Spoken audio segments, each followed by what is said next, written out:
Banyak netizen Indonesia yang kayaknya nggak punya hati. Bayangin, mereka merayakan musibah kebakaran di Israel. Marah sama kebijakan pemerintah Israel yang membantai warga Gaza sih bisa dimaklumi. Tapi jangan dong kemarahan itu dilampiasin ke korban musibah kebakaran yang kebanyakan warga sipil. Jadi Israel itu dilanda kebakaran hutan pada 30 April yang lalu. Lebih dari 100 titik api muncul di berbagai wilayah. Lebih dari 10.000 warga sipil terpaksa meninggalkan rumah. Laporan sementara ada 45 orang luka-luka termasuk 2 ibu hamil dan 2 bayi. 17 petugas pemadam juga jadi korban. Kebun zaitun, anggur, dan lahan pertanian juga hangus terbakar.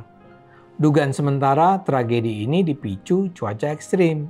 Suhu 39 derajat Celcius dengan kelembapan di bawah 10% dengan angin kencang 95 km per jam bikin api menyebar gila-gilaan. Kebakaran kali ini terjadi sebagai kebakaran terparah dalam 10 tahun terakhir di Israel. Lebih dari 160 tim pemadam dan 12 pesawat dikerahkan. Italia, Spanyol, Prancis ikut membantu. Tragedi ini jadi kado pahit buat Israel di hari kemerdekaannya.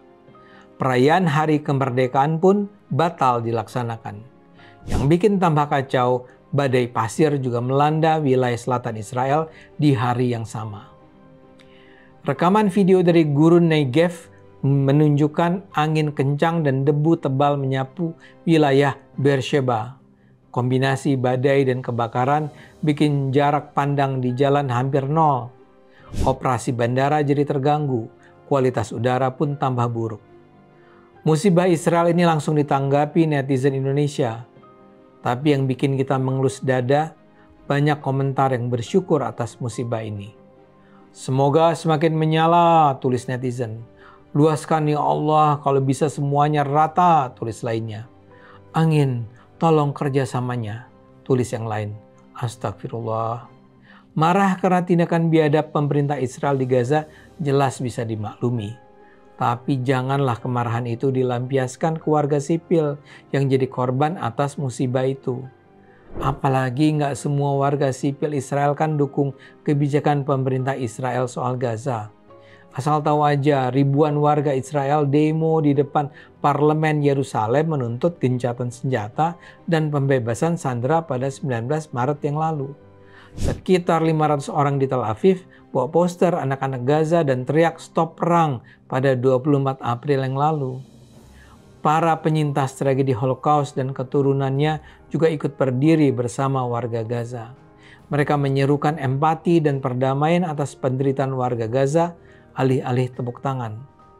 Jadi kalau sebagian netizen Indonesia merayakan musibah kebakaran di Israel, apa bedanya mereka dengan pemerintahan Benyamin Netanyahu yang haus darah? Nabi Muhammad pun gak pernah mencontohkan umat manusia untuk berbuat kejam gitu. Nabi gak pernah dendam dan mendoakan keburukan kepada orang-orang yang menzaliminya.